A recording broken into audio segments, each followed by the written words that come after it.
आचार्य अंकुर आर्य, अगर ये ऐसे कुछ आधा 1% है भी तो संवैधानिक चुनौती दी जा सकती है ना उनको, कानूनी चुनौती दी जा सकती है, कानून अपना काम करेगा। लेकिन हम लोग ये भी चाहते हैं कि जानते हैं कि हर इलाके, हर शहर में एक ऐसा इलाका होता है जहां कानून की चलती है, शायद वो इलाका है, यहां पर फतवे चलते हैं और ये एक नहीं होगा, पता नहीं कितने हो गए। ये तो हमारे तक आ गई एक रिपोर्ट। आचार्य अंकुर आर्य जी।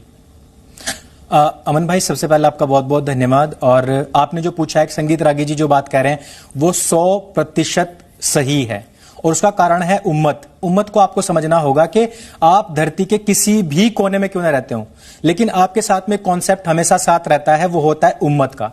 कि आप कहीं भी हो, आप मुसलमान हैं, आप चाहे किसी भी स्थिति में हो, आपको अपनी जो हदीस है, जो कुरान है और जो आपका शरिया है, उसको हमेशा फॉलो करना है। तादाद में आप कम होंगे तो आप आराम से बैठे रहेंगे, वहां पे आप राम राम जी भी करेंगे।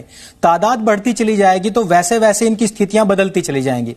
मैं बात कर रहा हूं जो एकदम कट्टरवादी, जो इस्लामिक विचारधारा को लेकर के, और अपने जो कैंटोनमेंट इन्होंने जगह जगह बनाए हुए हैं जहां पे ये अपने बच्चों को ट्रेंड करते हैं। कहा जाता है शैक्षणिक संस्थाएं हैं, लेकिन मैं उनको इनके कैंटोनमेंट कहता हूं, जहां पे इनके ट्रेनिंग प्रोग्राम चलते हैं वहां बच्चों में ये बात कूट कूट कर भरी जाती है। और आप हमेशा देखना कि जो भी मॉडरेट मुस्लिम्स होंगे, अमन भाई, जो भी होंगे वो एक आयत आपके साथ में रखेंगे 5:32, वो कहेंगे कि एक इंसान की हत्या बराबर सारी इंसानियत की हत्या। लेकिन वो कभी भी आपको 5:31 और 5:33 नहीं सुनाएंगे। वो कभी नहीं आपको बताएंगे कि कहां पर लिखा हुआ है कि जो इस्लाम के खिलाफ जाएगा उसको सूली टांग दिया जाए, उसके विपरीत दिशाओं में हाथ पैर काट दिए जाए, तो उसको देश निकाला दे दिया जाए। ये सारी चीजें हैं जिनको बहुत रूडली पढ़ाया जाता है वहां पे। इसलिए मैं संगीत जी की बात का मैं समर्थन करता हूं।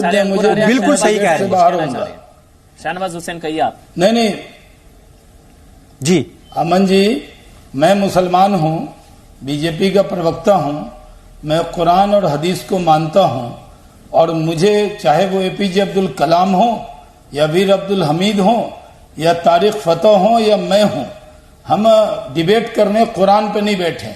अगर आप कुरान के खिलाफ कोई बात कहलवाना चाहते हैं तो मैं डिबेट छोड़ सकता हूं।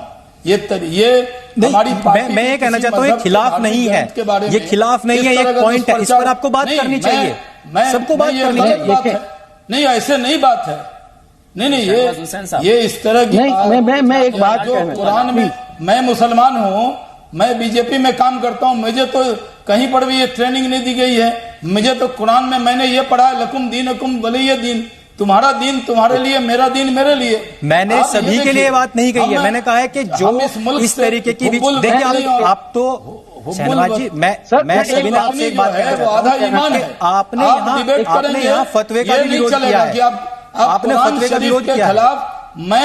मैं बीजेपी में भी काम करता हूं, लेकिन मैं कुरान शरीफ के खिलाफ कोई बोले इस तरह की बात के लिए, डिबेट के लिए मैं उपलब्ध नहीं। शाहनवाज हुसैन, आपको मुझे हटाना है तो हटा दीजिए। शाहनवाज, ये फतवों के खिलाफ था, मैं कुरान शरीफ के खिलाफ, आप भी फतवे के खिलाफ बोलना है या कुरान शरीफ पर डिबेट कर रहे हैं? आचार्य अंकुर आ रहा हूं मैं आपके पास। शाहनवाज हुसैन साहब, कुरान शरीफ ये फतवा गैंग के खिलाफ तो आप भी है ना, कर रहे हैं। ये फतवा गैंग के खिलाफ तो आप भी है ना, तो मैं तो फतवा गैंग के खिलाफ ठोक रहा हूं। मैंने ओपनिंग रिमार्क में कहा है एग्जैक्टली, कुछ मुसलमान हैं, आप ये समझिए, भारत रत्न एपीजे अब्दुल कलाम भी, मौलाना अबुल कलाम आजाद भी कुरान के मानने वाले हैं, तारिक फतेह भी कुरान से अलग नहीं है। तो इनका ये मुर्शिदाबाद वालों का कौन सा इस्लाम है? ये मुर्शिदाबाद वाले कौन से धर्म को मानते हैं जो ये फतवा दे?